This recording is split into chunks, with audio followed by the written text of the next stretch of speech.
नमस्ते दोस्तों, मैं टॉड लेवेगो। इस प्रसारण में शामिल होने के लिए धन्यवाद। हम पिछली बार अधिकार में चलने के बारे में बात कर रहे थे और मैं अभी आपको प्रोत्साहित करना चाहता हूं कि आप अंदर से उठें, खड़े हों और परमेश्वर पर विश्वास करने का साहस करें। अगर आप उद्धार पाए हुए हैं और पवित्र आत्मा से भरे हुए हैं तो मैं चाहता हूं कि आप अभी जान लें, आपको प्रभु यीशु मसीह द्वारा परमेश्वर प्रदत्त ठहराए गए अधिकार में चलने के लिए अधिकृत किया गया है। अधिकार। हमने पिछली बार जब हम एक साथ आए थे तब कई बातों को देखना शुरू किया था। हमने प्रेरितों के काम अध्याय 3 को पढ़कर शुरुआत की थी, जहां पतरस और यूहन्ना सुबह सुबह प्रार्थना करने के लिए मंदिर गए थे और प्रभु ने पतरस का उपयोग एक ऐसे व्यक्ति को स्वतंत्र करने के लिए किया था जो अपनी पूरी जिंदगी लंगड़ा रहा था। और मैंने पिछली बार पिछले कार्यक्रम में यह जोर देकर कहा था कि वास्तव में इसमें कुछ भी असामान्य नहीं था। यह तो वास्तव में रोजमर्रा का काम था, क्योंकि पतरस जानता था कि उसके पास क्या है। वो जानता था कि वो क्या करने में सक्षम है। वो जानता था कि यीशु ने उसे क्या करने का निर्देश दिया था। यूहन्ना अध्याय 14 आयत 12 से 14 में यीशु ने कहा, मैं तुमसे सच सच कहता हूं, जो मुझ पर विश्वास करता है वो भी वे काम करेगा जो मैं करता हूं, और वो इनसे भी बड़े काम करेगा, क्योंकि मैं अपने पिता के पास जाता हूं। और जो कुछ भी तुम मेरे नाम से मांगोगे वो मैं करूंगा, ताकि पिता पुत्र में महिमा पाए। यदि तुम मेरे नाम से कुछ भी मांगोगे तो मैं उसे पूरा करूंगा। तो ये सारे काम यीशु के नाम में ही किए जाने थे। और इस तरह परमेश्वर के दृष्टिकोण से उसने वो सब कुछ कर दिया है जो वो इस पृथ्वी पर अपने पुत्रों और पुत्रियों को अधिकार लौटाने के संबंध में करने वाला था। अब फिर से इसमें एक शर्त थी, क्योंकि अगर आपके पास अधिकार है लेकिन उसे समर्थन देने के लिए शक्ति नहीं है, या आपके पास शक्ति है लेकिन उस अधिकार का उपयोग करने का अधिकार नहीं है, तो वो बिल्कुल भी किसी काम का नहीं होगा। और इसी कारण यीशु ने चेलों को निर्देश दिया था कि वे यरूशलेम जाएं और लूका अध्याय 24 पद 49 में आत्मा के वचन की प्रतीक्षा करें। और प्रेरितों के काम की पुस्तक अध्याय 2 में पवित्र आत्मा के उंडेलने के बाद अब कलीसिया के पास पवित्र आत्मा की शक्ति थी, उनकी स्थिति को समर्थन देने के लिए, जब वे उसके नाम के अधिकार में आगे बढ़े। मामा ये है, उन्हें पता था कि यह वास्तविक है। उन्हें परमेश्वर की कोई चाल या चमत्कार खुद से गढ़ने या बनाने की जरूरत नहीं थी। परमेश्वर बस तब चलता था जब विश्वासियों ने आगे बढ़कर हाथ बढ़ाकर और यह घोषणा की, यीशु के नाम में उठो और चंगे हो जाओ। तो फिर उन्होंने कैसे, कलीसिया ने अपने अधिकार का उपयोग कैसे किया? यही बात हम पिछली बार देख रहे थे। इसका उत्तर बहुत ही सरल है। उन्होंने अपने अधिकार का उपयोग शब्दों के माध्यम से किया। और फिर हमने यह सवाल किया कि उन्होंने इस अधिकार के साथ क्या किया, और हमने एक उदाहरण देखना शुरू किया कि उन्होंने वास्तव में यीशु के नाम में बीमारों को चंगा किया। एक और शास्त्र है जिस पर मैं आपका ध्यान आकर्षित करना चाहूंगा, प्रेरितों के काम अध्याय 14 पद 8 से 10 में। और इसमें लिखा है, लुस्त्रा में एक व्यक्ति बैठा था जो अपने पैरों से लाचार था, अपनी मां के गर्भ से ही अपंग था, जिसमें कभी चलना नहीं सीखा था। उसी ने पौलुस को बोलते हुए सुना, और पौलुस ने उसकी ओर ध्यानपूर्वक देखते हुए और यह जानकर कि उसमें चंगे होने का विश्वास है, ऊंचे स्वर में कहा, अपने पैरों पर सीधे खड़े हो जाओ। और वो उछल पड़ा और चलने लगा। हालेलुया। आप जानते हैं, यह बहुत रोमांचक होता है जब आपके माध्यम से परमेश्वर की शक्ति बहती है और किसी इंसान के जीवन को बदल देना। यह वाकई बहुत बहुत रोमांचक है। असल में मुझे याद है, कुछ समय पहले की बात है, मैं एक रविवार सुबह सेवा कर रहा था और एक महिला प्रार्थना के लिए वेदी पर आगे आई और मैंने कहा, बहन आप ठीक ठीक किस चीज के लिए परमेश्वर से पाने आई हैं? और उसने कहा, दरअसल कुछ साल पहले मेरा एक हादसा हुआ था और उसमें मेरा रोटेटर कफ चोटिल हो गया था। असल में मैं इस असहनीय दर्द के बिना कुछ भी उठा नहीं पाई हूं। तो मैंने आगे बढ़ के अपना हाथ उस पर रखा। मरकुस 16:18 के अनुसार ये चिन्ह उन लोगों के साथ होते हैं जो विश्वास करते हैं। यीशु ने कहा, मेरे नाम में विश्वास करने वाले बीमारों पर हाथ रखेंगे और वे चंगे हो जाएंगे। तो मैंने कहा, कंधा यीशु के नाम पे चंगा हो जाए। और जैसे ही मैंने ये कहा, मैं पीछे हट गया। और ये बहन, मैं आपको बता रहा हूं, उसने अचानक नीचे की ओर हाथ बढ़ाया। उसने इस कुर्सी को पकड़ लिया। एक हाथ से सामने का पाया पकड़कर उसने उसे अपने सिर के ऊपर हवा में उछाल दिया और वो उसे ऐसे घुमाने लगी जैसे वो गुलाबों का गुलदस्ता पकड़े हों। और वो आनंदित होकर परमेश्वर की स्तुति करने लगी और उसने उसे नीचे रख दिया। मैं आपको बता रहा हूं, यह परमेश्वर की चमत्कारी शक्ति का प्रकट होना था। क्या था जिसने उसे आजाद किया?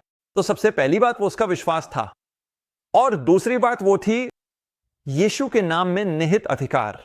और उसने हमें कलीसिया को अपने नाम में आगे बढ़ने का अधिकार दिया है। हालेलुया। क्या आप जानते हैं, मैं एक और चर्च में सेवा कर रहा था और वहां कई लोग प्रार्थना के लिए आगे आए थे। मैं आपको एक दो गवाही पढ़कर सुबह हूं। यहां एक महिला है जो प्रार्थना के लिए आगे आई थी। ये रविवार की रात थी और उसने कहा, मेरे घुटनों से लेके पैरों तक बहुत दर्द हो रहा है। मैं पूरे दिन काम पर अपने पैरों पर खड़ी रही हूं, असल में अभी भी दर्द हो रहा है।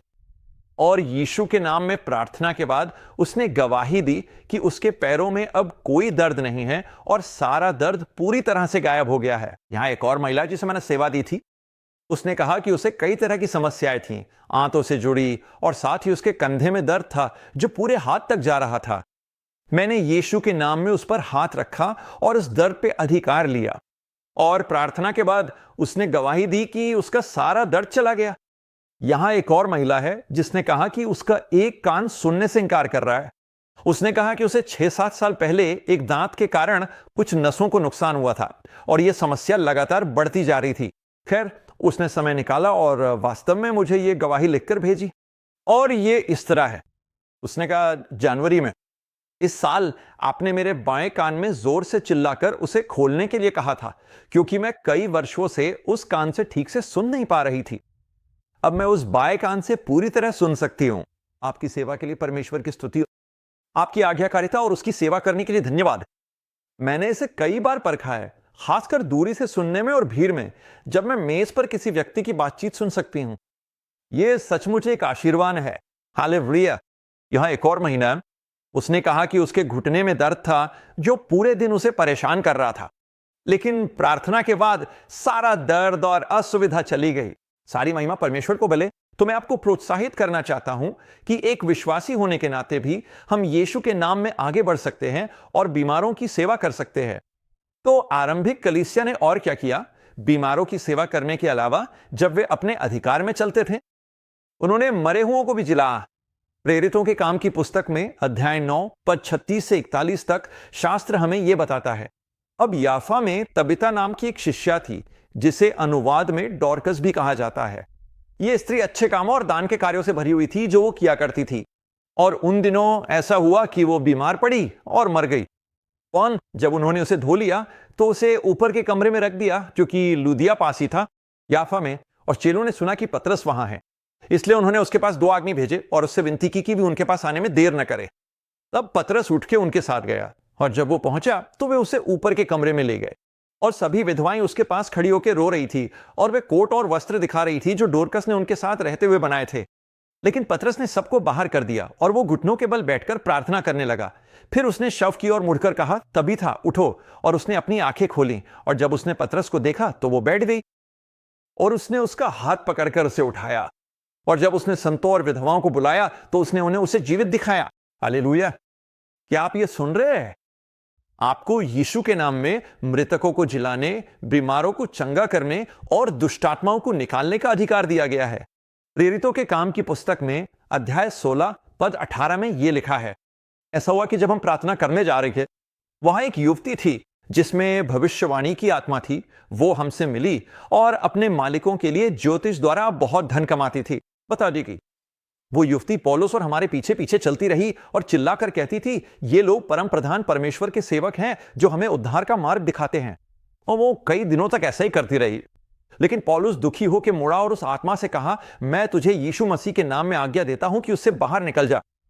और उसी घड़ी वो आत्मा उससे बाहर निकल गई। हालेलुया। मित्र, आपको शैतान को बाहर निकालने का अधिकार दिया गया है। आपके पास शैतान पर अधिकार है। उस अधिकार का उपयोग करें। अंतिम शब्द आपका है। शैतान के पास अंतिम शब्द नहीं है। वो कह सकता है, तुम सफल नहीं हो पाओगे, तुम्हारी नौकरी चली जाएगी, तुम जल्दी मर जाओगे, तुम्हें कभी चंगाई नहीं मिलेगी, तुम्हें अपनी पूरी जिंदगी दवाइयों पर रहना पड़ेगा, आप वो बिल नहीं चुका पाएंगे, आपके बेटे बेटियां कभी भगवान को नहीं पा सकेंगे, वे हमेशा विद्रोही स्वभाव के रहेंगे और शायद अंत में जेल ही जाएंगे। यीशु के नाम से उन अधार्मिक नकारात्मक विचारों पर अधिकार प्राप्त करें। यीशु के नाम पे उन्हें नीचे गिरा दो। आपको अधिकार पूर्वक चलने और यीशु के नाम का उपयोग करने का अधिकार दिया गया है। और क्या प्रारंभिक चर्च ने ऐसा किया? यानी क्योंकि वे इस बात से भली भांति अवगत थे कि उन्हें चर्च के प्रमुख द्वारा अधिकृत किया गया था, तो वे चमत्कारी कार्यों में चलते हैं। प्रेरितों के काम अध्याय 5 पद 12 में लिखा है, प्रेरितों ने लोगों के बीच कई चमत्कारी चिन्ह और अद्भुत कार्य किए। प्रेरितों के काम अध्याय 6 पद 8 में लिखा है, अब स्टेफन जो परमेश्वर की कृपा और शक्ति से भरा हुआ था, उसने लोगों के बीच महान चमत्कार और अद्भुत चिन्ह किए। कुछ साल पहले मैं पिट्सबर्ग पेंसिल्वेनिया के ठीक बाहर एक चंगाई सभा कर रहा था। वो रविवार की रात थी और एक पिता अपनी 12 साल की बेटी को प्रार्थना के लिए लाए थे और उन्होंने मुझसे उसकी आंखों के लिए प्रार्थना करने को कहा, क्योंकि वो वहां चश्मा लगाए खड़ी थी। मैंने उस लड़की से पूछा, मैंने कहा, अच्छा क्या तुम अपने चश्मे उतार दोगी? तो उसने चश्मा उतार दिया। मैंने अपनी बाइबल उठाई, उसे उसके सामने रखा और पूछा, क्या तुम इसे पढ़ सकती हो? उसने कहा, नहीं, मैं पास से पढ़ने में असमर्थ हूं, हालांकि मैं दूर की चीजें देख सकती हूं। तो मैंने अपने हाथ उसकी आंखों पर या उसकी आंखों के ऊपर रख दिए और मैंने प्रार्थना की और मैंने कहा, यीशु के नाम पे आंखें साफ हो जाए, फोकस तेज हो जाए, यीशु के नाम पे। और मैंने अपना हाथ हटा लिया, अपनी बाइबल फिर से उठाई और उसे उसके सामने रखा और मैंने कहा, अब मैं चाहूंगा कि तुम इसे फिर से देखो। और उसने नीचे शब्दों की ओर देखा, उसने मेरी ओर ऊपर देखा। उसने कहा, मैंने देख सकती हूं, मैं इन्हें पढ़ सकती हूं। मैंने कहा, ठीक है, आगे बढ़ो और पढ़ो। उसने फिर नीचे देखा और वो उस अनुच्छेद को पढ़ने लगी।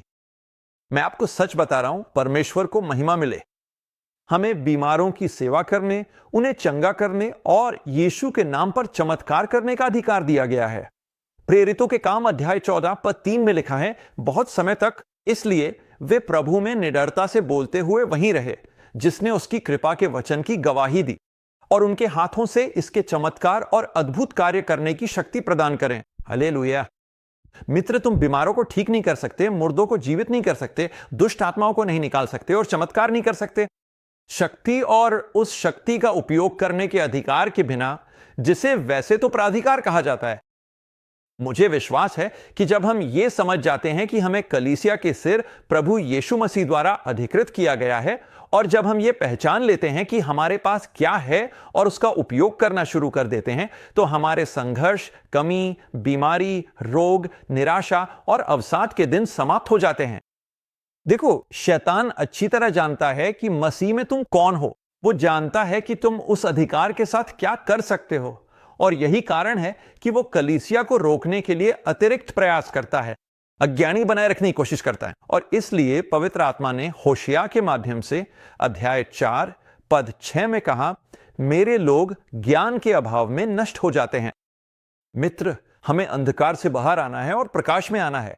यहां तक कि यीशु ने भी यूहन्ना अध्याय 8 पद 32 में प्रकाश में चलने के महत्व को रेखांकित किया। उन्होंने कहा, और तुम सत्य को जानोगे और सत्य तुम्हें स्वतंत्र कर देगा। इस पर विचार करें, अगर अज्ञानता विनाश और बंधन लाती है, तो समझ हमारे जीवन में स्वतंत्रता लाती है। आपको क्या लगता है कि हमें बार बार परमेश्वर के वचन में अध्ययन करने, मनन करने, ध्यान देने और परमेश्वर के वचन को बार बार सुनने के लिए क्यों कहा गया है? नीति वचन अध्याय 4 पद 20 से 22। मेरे बेटे, मेरे वचनों पर ध्यान दे, मेरे कहने पर अपने कान लगा, उन्हें अपनी आंखों से ओझल ना होने दे, उन्हें अपने हृदय के बीचों बीच रख, क्योंकि मेरे वचन उन्हें पाने वालों के लिए जीवन है और उनके पूरे शरीर के लिए आरोग्य है। 2 तीमुथियुस 2:15 में परमेश्वर ने हमें अध्ययन करने का निर्देश दिया ताकि हम परमेश्वर के सामने स्वीकृत हो सकें। ऐसा काम करने वाला जिसे शर्मिंदा ना होना पड़े, जो सत्य के वचन को ठीक से विभाजित करता है। लेकिन बात यहीं खत्म नहीं होती, क्योंकि केवल वही ज्ञान फलदायी होता है जिस पर अमल किया जाए। यही परिणाम लेके आता है।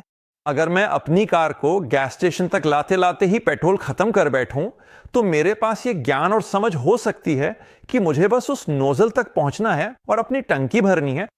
यही वो चीज है जो मुझे उस दिन घर पहुंचने की क्षमता देगी। हालांकि अगर मैं उस ज्ञान पर अमल नहीं करता और बस वहीं खड़ा रह जाता हूं, खाली कार के सामने एक गैस नोजल को देखता रहता हूं, तो मुझे किसी दोस्त को या टैक्सी को बुलाना पड़ेगा, क्योंकि मैं कहीं नहीं जा सकता। भले ही मुझे पता हो कि मुझे क्या करना है, लेकिन वही ज्ञान मेरे लिए व्यक्तिगत रूप से फायदेमंद होगा जिस पर मैं अमल करूं। इसलिए मसीहियों को अपनी सही जगह लेनी चाहिए और भगवान को दोष देना बंद करना चाहिए, जैसा कि बहुत से लोग अपने संदेह और अविश्वास के बहाने करते हैं और अपने डर के लिए दिए। अरे, आप जानते हैं, शायद ये भगवान की इच्छा नहीं थी, क्योंकि आखिरकार अगर ये भगवान की इच्छा होती तो चीजें अलग होती। मुझे लगता है कि अब तक भगवान मेरी स्थिति में हस्तक्षेप कर चुके होते। सच में। तो आप मुझे यह बता रहे हैं कि मैं भौतिक परिस्थितियों के आधार पर भगवान की इच्छा का निर्धारण कर सकता हूं? देखिए, मुझे हमेशा यह सिखाया गया है कि भगवान का वचन ही अंतिम अधिकार है। मैं इस निष्कर्ष पे पहुंचा हूं कि हर इंसान को झूठा मानो और भगवान के वचन को सच्चा मानो। मुझे किसी की भी स्थिति के भौतिक परिणाम को देखकर यह तय नहीं करना चाहिए कि भगवान की इच्छा क्या है, चाहे कितने भी लोगों ने वर्षों से कुछ भी दावा किया हो या गवाही दी हो। क्या यह संभव हो सकता है? क्या हमारी सीधी अज्ञानता या अविश्वास ही वे परिणाम लेकर आए हैं जिनसे हम डरते थे? यहां तक कि हमारे भाई अय्यूब ने भी अपने मुंह से कहा था, प्रभु देता है और प्रभु लेता है। असल में यह तो शुरू में ही अय्यूब की किताब की शुरुआत में था, प्रभु देता है और प्रभु लेता है। लेकिन कम से कम वो इतना बड़ा था कि बाद में अध्याय 42 में उसने यह स्वीकार किया। उसने कहा, मैंने अज्ञानता में बोला था, अलविदा, मैंने ऐसे शब्द कहे जिनका मुझे खुद भी पता नहीं था कि मैं आखिर क्या बोल रहा हूं। और सच कहूं तो मुझे लगता है हम में से कई लोग ऐसी ही स्थिति में हैं। हम अपना मुंह खोलते हैं और बोलना शुरू कर देते हैं इससे पहले कि हमारे पास सारे तथ्य हो, समझ हो, बुद्धि हो या जानकारी हो। दूसरे शब्दों में कहे तो हम मुंह खोलते हैं और अपना पैर उसमें डाल देते हैं। अब यीशु वही हैं जो पिता के दाहिने हाथ पर विराजमान है, जैसा कि परमेश्वर के वचन की गवाही है। और यह सब बुरी शक्तियों के सभी कार्यों से कहीं ऊपर है। और इसी आधार पर हमारे पास भी शैतान और उसके कार्यों पर अधिकार है। ऐसा क्यों है भाई टॉड?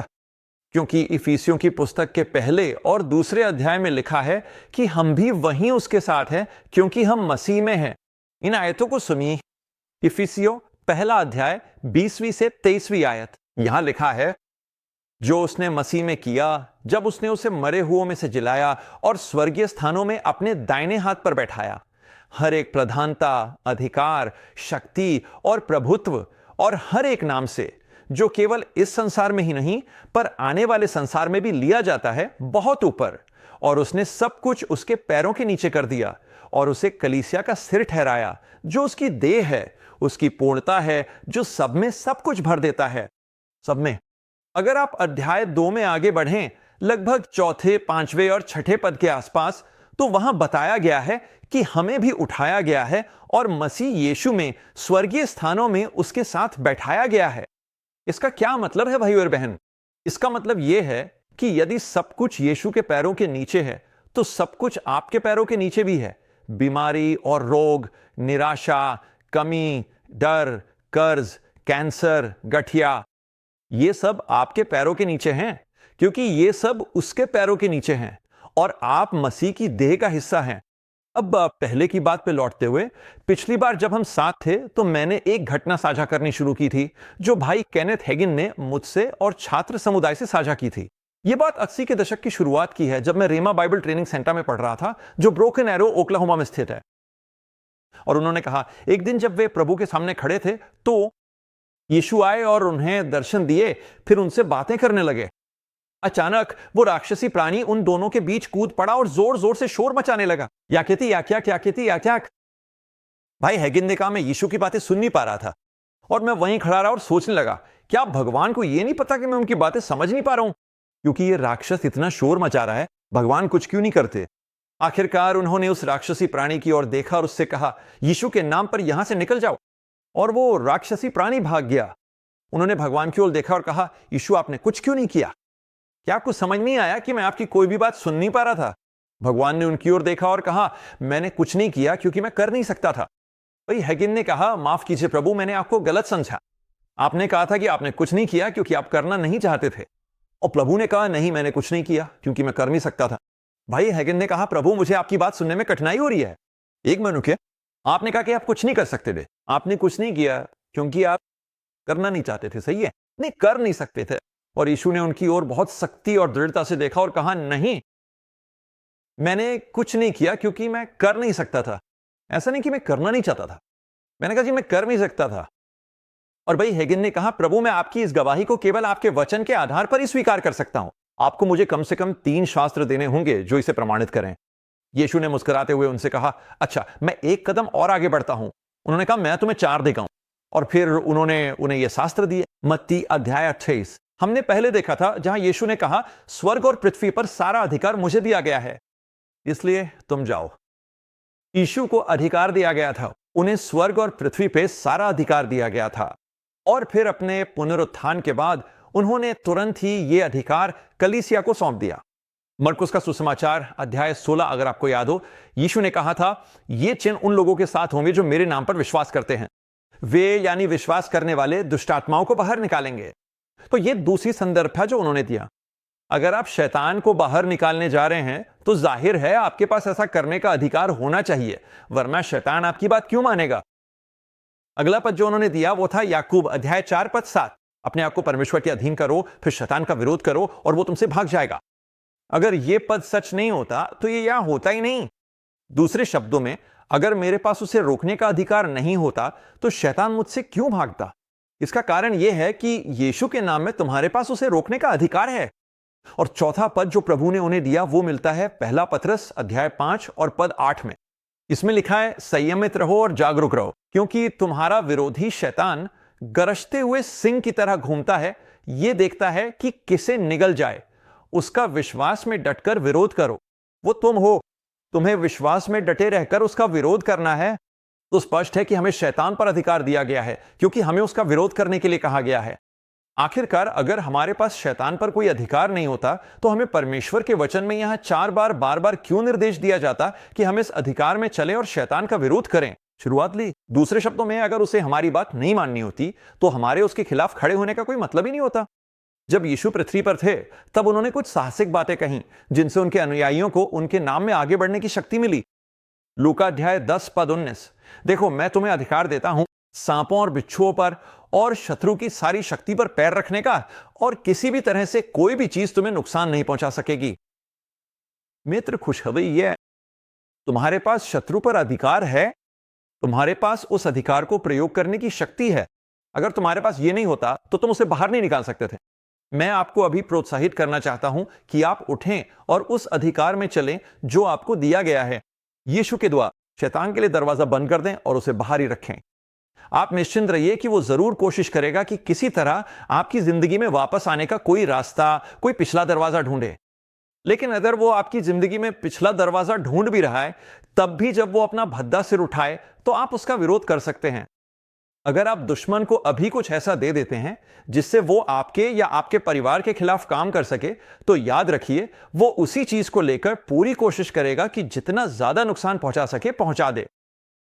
दूसरी ओर, अगर आप पूरी तरह से समझदारी, गहरी बुद्धिमानी और अत्यधिक सतर्कता से काम लें, अगर आप उसे प्रभु यीशु के पवित्र नाम पर बांध दें और यीशु के नाम में उस पर अपने पूरे सामर्थ्य और अधिकार का इस्तेमाल करें, तो वह आपकी जिंदगी में घुसने की कोशिश में निश्चित रूप से वहीं पर जड़ होकर ठिठक जाता है, लेकिन वो किसी भी कीमत पर आगे नहीं बढ़ पाता है। क्यों? उसे यीशु के नाम में बांध दिया गया है। मत्ती 16:19, मैं तुम्हें स्वर्ग के राज्य की कुंजियां देता हूं, और जो कुछ तुम पृथ्वी पर बांधोगे वो स्वर्ग में भी बंधा रहेगा, और जो कुछ तुम पृथ्वी पर खोलोगे वो स्वर्ग में भी खुला रहेगा। मित्र, मैं तुमसे कह रहा हूं, अपनी बातों से दुश्मन को ताकत मत दो। बस इतना ही काफी है। तुम्हारे शब्द आत्मिक क्षेत्र में अधिकार रखते हैं, इसलिए अपने शब्दों का बहुत बहुत समझदारी से इस्तेमाल करो। मैं आपको एक आखिरी शास्त्र छोड़कर जाना चाहता हूं, सबोपदेशक में अध्याय 8 और पद 4। कृपया इस पर मनन करें। इसमें लिखा है, जहां राजा का वचन होता है वहां शक्ति होती है। ध्यान दें, शक्ति वहां है जहां राजा का वचन है, वहां शक्ति है। एक राजा के पास शक्ति होती है और उस शक्ति का प्रयोग करने का अधिकार भी होता है। और अच्छी खबर यह है कि आपके पास भी वही अधिकार है। इसलिए अपने शब्दों का समझदारी से चुनाव करें। अपने शब्दों से दुश्मन को ताकत मत दो। उसके पास कोई शक्ति नहीं है सिवाय इसके कि जो शक्ति आप उसे देते हैं वही उसकी है। उसकी सारी शक्ति हड़पी हुई है। उसकी हर हरकत वही है जिसे हम अपने शब्दों से उसे ताकत देकर करवाते हैं। इसलिए अपने शब्दों का बहुत सोच समझकर चुनाव करें। और अब मैं आपको रोमियो अध्याय 5 पद 16 एम्पलीफाइड अनुवाद से छोड़ता हूं।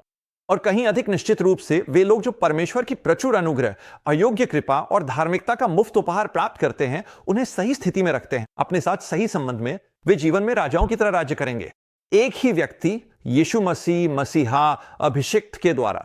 मित्र, आज अपने अधिकार में चलूं? तुम्हें यीशु द्वारा अधिकार दिया गया है, इसलिए शैतान पे अधिकार करो। अपने आप को परमेश्वर के अधीन करो। यीशु के नाम में शैतान का विरोध करो और वो तुमसे भाग जाएगा। पिता, इस वचन को मेरे उन मित्रों के दिलों और दिमाग में मोहर लगा दें जिन्होंने इस प्रसारण को देखा है। और उन्हें हर दिन याद दिलाएं कि वे उठें और उस परमेश्वर प्रदत्त अधिकार में चलें जो प्रभु यीशु मसीह ने उनमें निवेश किया है। मैं शत्रु के हाथ पर अधिकार लेता हूं जो उनके जीवन, उनकी शादियों, उनकी आर्थिक स्थिति और उनके शरीर के खिलाफ उठा। और शैतान, मैं तुझे शक्तिहीन, निष्फल और व्यर्थ घोषित करता हूं। यीशु के नाम में उन्हें छोड़ और स्वतंत्र कर दे। इस प्रसारण को देखने के लिए आपका बहुत बहुत धन्यवाद। मैं इंतजार नहीं कर सकता कि अगली बार हम फिर मिले। तब तक याद रखें कि परमेश्वर अपने वचन पे ध्यान रखता है और उसे आपके जीवन और आपकी परिस्थिति में पूरा करता है।